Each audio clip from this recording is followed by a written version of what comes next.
चलो स्टार्ट करते हैं. Today's topic is matrices, that is matrix. Singular form matrix and plural form matrices. Actually matrices या matrix होता क्या है? मैट्रिसेस या matrix is just a rectangular arc. इसको रेक्टेंगुलर आप ब्रैकेट भी कह सकते हैं, और यही मैट्रिक्स है. यानी कि एक रेक्टेंगुलर ब्रैकेट जो है या आरे जो है उसे ही हम मैट्रिक्स कहते हैं. ये एक मैट्रिक्स है. अगर दो हो जाए इस टाइप से तो इन दोनों को हम मैट्रिसेस कहेंगे बस. अब ये तो मैट्रिक्स हो गई. इसके अंदर अगर आपके पास कुछ ऑब्जेक्ट्स हैं, ये ऑब्जेक्ट कहे जाएंगे.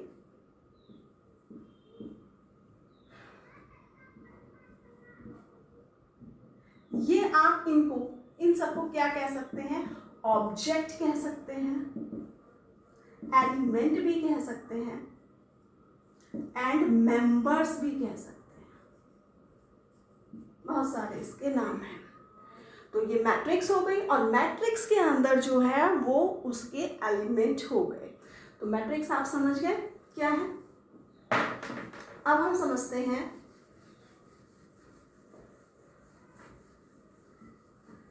मैट्रिक्स में जो एलिमेंट्स हैं वो कितने एलिमेंट्स हैं वो हम कैसे पता लगाएं. सपोज ये आपके पास मैट्रिक्स है, एलिमेंट ले लेते हैं 1 2 3 4 5 6 7 8 9. ये इसके मेंबर्स या एलिमेंट हो गए. देखिए इसमें रो भी है और कॉलम भी है. जो हॉरिजेंटल है, जो ये हॉरिजेंटल एलिमेंट्स हैं, ये आपके कहलाएंगे रो. ये भी आपकी क्या है? रो. और जो आपकी वर्टिकल है ये आपकी कहलाएंगी कॉलम. ये सारे आपके क्या है? कॉलम. ये भी आपका कॉलम, ये भी आपका कॉलम. तो यानी कि रोज क्या है?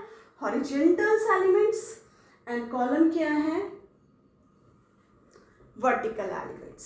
अब इसमें ऑर्डर देखते हैं. इनका ऑर्डर क्या होता है? एक्चुअली जो ऑर्डर होता है, order of an matrix, order of a matrix. Matrix का ऑर्डर क्या है? Row into column. ये इनका ऑर्डर कहलाता है. अब जैसे इसका अगर मैं पूछूं, ये मैट्रिक्स है, इसका ऑर्डर क्या है, तो कितने रो है? 1 2 3, और कितने कॉलम है? 3. तो 3/3 इसका ऑर्डर हो गया है. तो ये हमने सीख लिया मैट्रिक्स क्या है, इसके एलिमेंट क्या है, ऑर्डर हो गया हमारे पास. अब आ जाते हैं हम टाइप ऑफ मैट्रिक्स पे.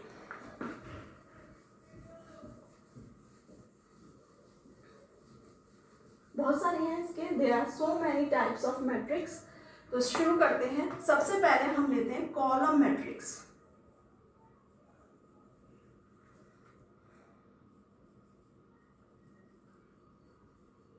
Column matrix. Column matrix having only one column.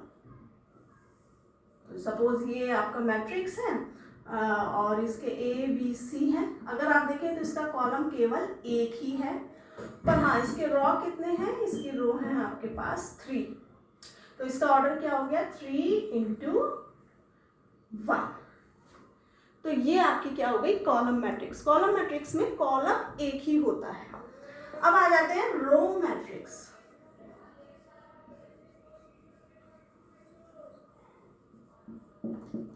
अब रो मैट्रिक्स है तो इसकी सिमिलर है, इसका रो एक होगा. दैट इज इस टाइप से ये मैट्रिक्स बनेगी. A B C मान लेते हैं इसमें. तो इसकी रो तो 1 है और कॉलम कितना है? 3 है. देखिए 1 2 3 वर्टिकल 1 × 3.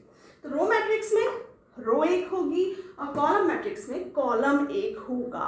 अब इसमें रो बढ़ सकती है. जैसे A B C है, मैं यहाँ पर D लिख सकती थी, ऐसे यहाँ पर भी D लिख सकती थी. तो कॉलम में कॉलम मैट्रिक्स एक कॉलम, रो में रो एक. तो ये कॉलम मैट्रिक्स हो गई है और ये आपकी रो मैट्रिक्स हो गई है.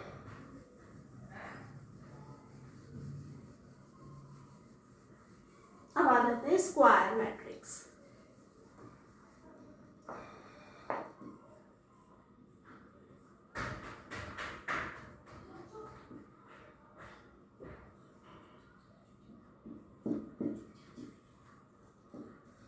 स्क्वायर मैट्रिक्स तो यही है। अब जो स्क्वायर की फॉर्म में है वो स्क्वायर मैट्रिक्स हो जाएगी। कहने का मतलब है number of rows is equal to number of column.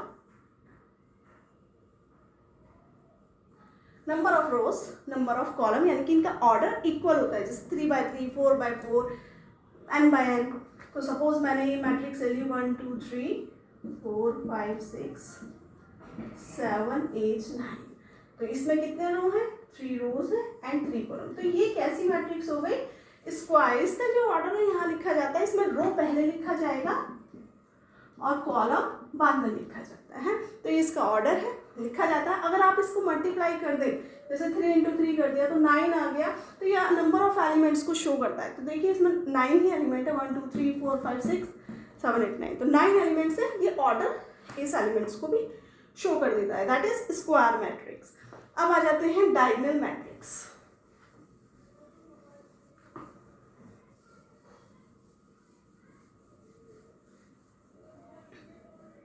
नाम से ही पता चल रहा है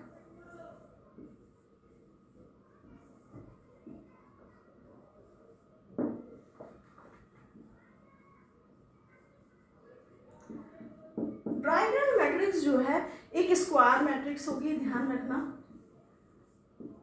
ये एक स्क्वायर मैट्रिक्स ही है।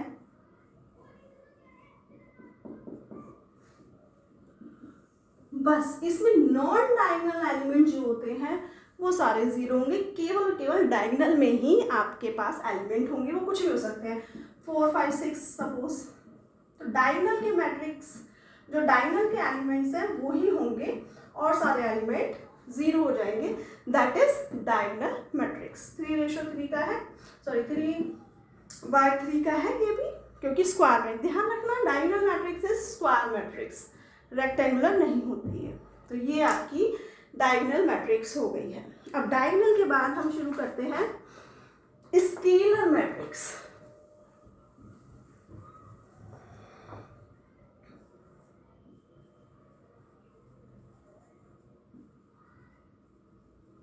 ये सब हमें पता होना चाहिए, इनकी टाइप्स। अब आ जाता है स्केलर मैट्रिक्स। अब स्केलर मैट्रिक्स में क्या होता है? Scalar matrix is also diagonal matrix. ये एक कैसी मैट्रिक्स है? डायगोनल मैट्रिक्स ही है।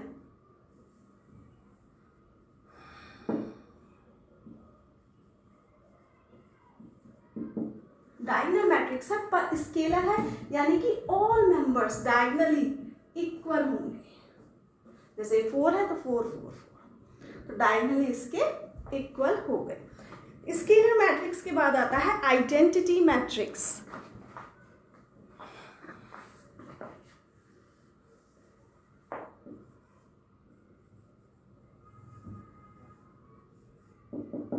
आइडेंटिटी मैट्रिक्स डायगोनल मैट्रिक्स होगी, और डायगोनल कैसी है? स्क्वायर मैट्रिक्स होगी। बस आइडेंटिटी होनी चाहिए, यानी कि सारा मेंबर जो होना चाहिए 1 होना चाहिए। यहाँ पर इक्वल नहीं, स्केलर में इक्वल होते हैं और इसमें आइडेंटिटी मैट्रिक्स में 1 होता है। वैसे ये देखिए यहाँ भी इक्वल ही है, तो ये स्केलर मैट्रिक्स तो है ही, पर आइडेंटिटी मैट्रिक्स है ये। अगर इसको कहा जाए ये स्केलर मैट्रिक्स है, आइडेंटिटी बोथ है, क्योंकि आइडेंटिटी तो है ही और स्केलर में भी ऑल एलिमेंट डायगोनली इक्वल होते हैं, तो ये दोनों हो गया। तो आइडेंटिटी मैट्रिक्स आपको आई होप समझ में आ गया होगा। एंड लास्ट है जीरो मैट्रिक्स। इसका ज़रूरी नहीं है कि ये स्क्वायर मैट्रिक्स होगी या डायगोनली मैट्रिक्स होगी, बस ये जीरो मैट्रिक्स है, ऑल एलिमेंट्स इसके क्या होंगे? जीरो होंगे। तो ये आपके जीरो मैट्रिक्स, ये आपकी टाइप्स ऑफ मैट्रिक्स हो गई हैं। अब इक्वालिटी ऑफ मैट्रिक्स देखते हैं क्या है। अब क्वेश्चन हमारे पास जो आएंगे उसको हमें कैसे करना है देख लेते हैं। तो क्या है हमारा टॉपिक क्वेश्चन को सॉल्व करने का? इक्वालिटी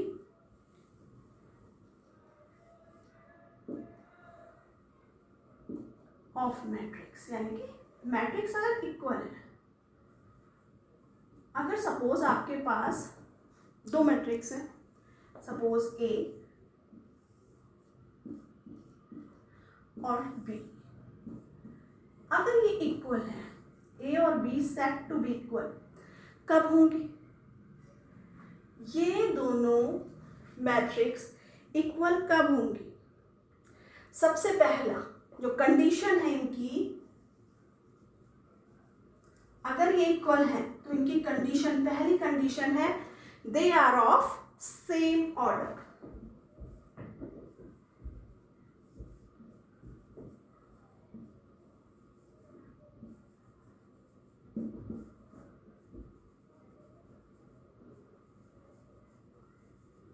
पहली कंडीशन क्या हो गई? They are of same order. और दूसरी कंडीशन है each element of A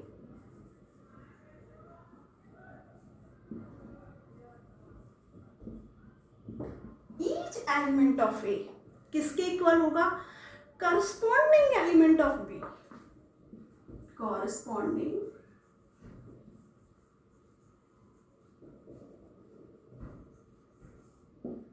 element of B. चलो इसको अब समझ लेते हैं क्या है। दो कंडीशन बताई, they are of same order और each element of A is equal to corresponding element of B. चलो अब देखते हैं इसको, किसी क्वेश्चन से हम समझ लेते हैं इक्वालिटी ऑफ मैट्रिक्स को।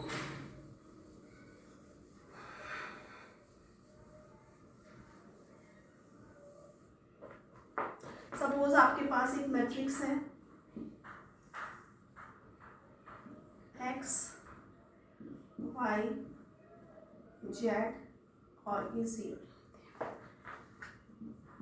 इक्वल है 5, 4, 3, 0 से। तो देखिए सबसे पहली कंडीशन क्या थी? दोनों के ऑर्डर सेम होने चाहिए। देख लेते हैं, ये 2/2 ऑर्डर का है और ये भी आपका 2/2 ऑर्डर का है। तो ऑर्डर एक, पहली कंडीशन इन्होंने फुलफिल कर दी है, सही है। दूसरी कंडीशन देखते हैं। दूसरी कंडीशन क्या है? ईच एलिमेंट ऑफ ए, यानी कि x और b में कॉरस्पॉन्डिंग एलिमेंट कौन सा होगा? 5। देखिए तो x किसके इक्वल हो जाएगा? 5 के। ऐसे y किसके इक्वल हो जाएगा? 4 के। और z किसके इक्वल हो जाएगा? 3 के। एंड 0 इक्वल 0 के।